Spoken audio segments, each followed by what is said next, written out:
Welcome to the NEPM Media Lab. I'm Serenitee, a youth reporter from NEPM Media Lab. We're interviewing authors from Western Massachusetts about books they've written for kids and teens. Today, I am joined by Hannah Moushabeck from Amherst. She is the author of Homeland, My Father's Dreams of Palestine. Welcome, Hannah. Thank you so much for having me. I enjoyed reading your book because it reminded me of when my family used to read me bedtime stories.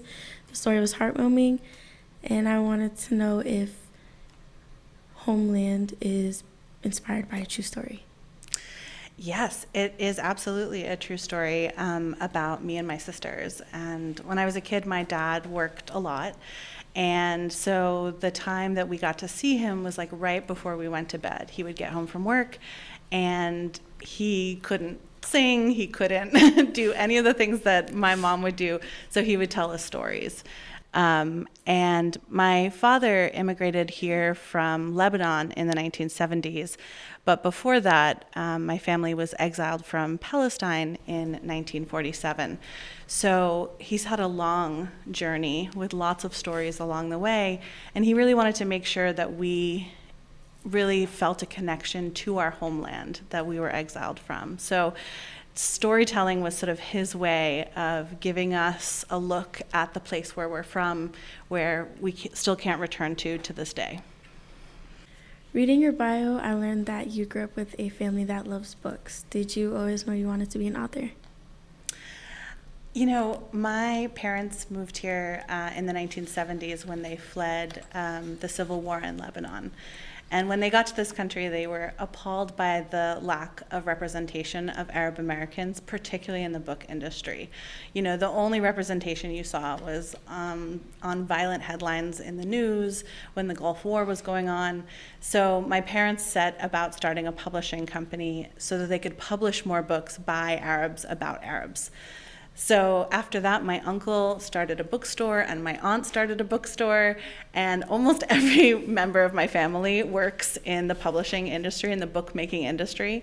So to say that it was something I always wanted to do is not exactly accurate. There was a lot of maybe pressure or inspiration to get into it.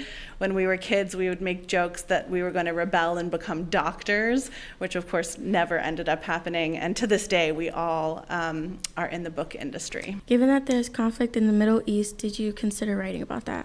Yeah, you know, I think that there is a real almost like a lust for trauma in stories. And there are so few books about Palestine, but as, you know, news watchers and, listeners of TV, all we ever see is violence enacted upon Palestinians.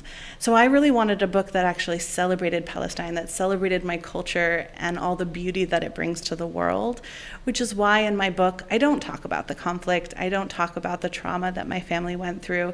This is really a book to show like what a beautiful place and a beautiful people Palestinians are.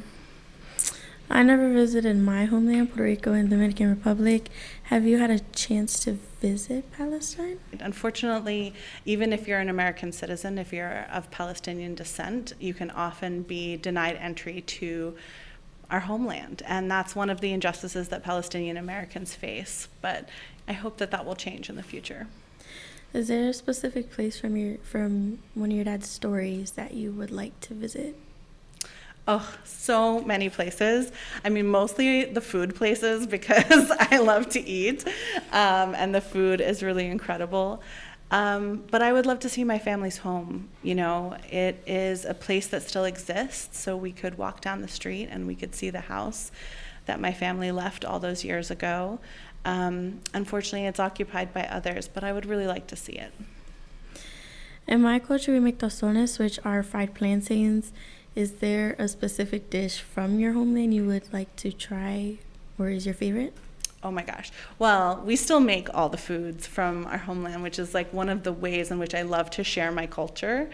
One of the things in this book that I think are so special that you don't see a lot is called lifit, which is a turnip, a pink turnip that has been pickled. So it's kind of like eating a pickle, and Palestinians put this on like falafel sandwiches, but I just like to eat it straight from the jar, just like a pickle, sometimes even with ice cream.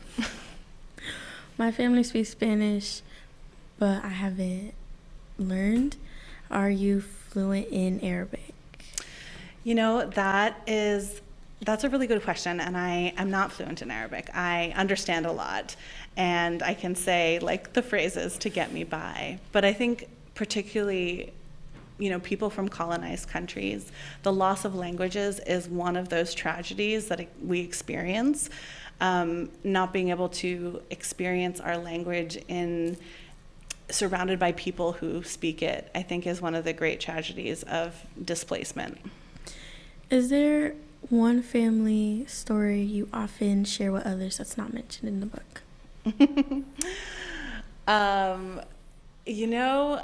There's so many family stories, and my dad is, he's very descriptive, and he's also a writer, so he can weave an incredible tale about our stories. But as a kid, the ones that got me the most excited were like the hilarious ones, the ones about the farts, or how my dad's apartment window looked out across the street on his neighbor's apartment who he didn't like, and he would roll up little pieces of paper and get them wet and put them in a straw and basically shoot spitballs at his neighbor's window. And one day he covered the entire window with spitballs, and he would always get into trouble whenever he would do that. And that was a story that I didn't want to include in here. I didn't want to encourage any bad behavior. Hannah Moushabeck is the author of Homeland, My Father's Dreams of Palestine. Thank you so much, Hannah, for joining us. Thank you so much for having me. This is a production of NEPM Media Lab. You did great. Thank you.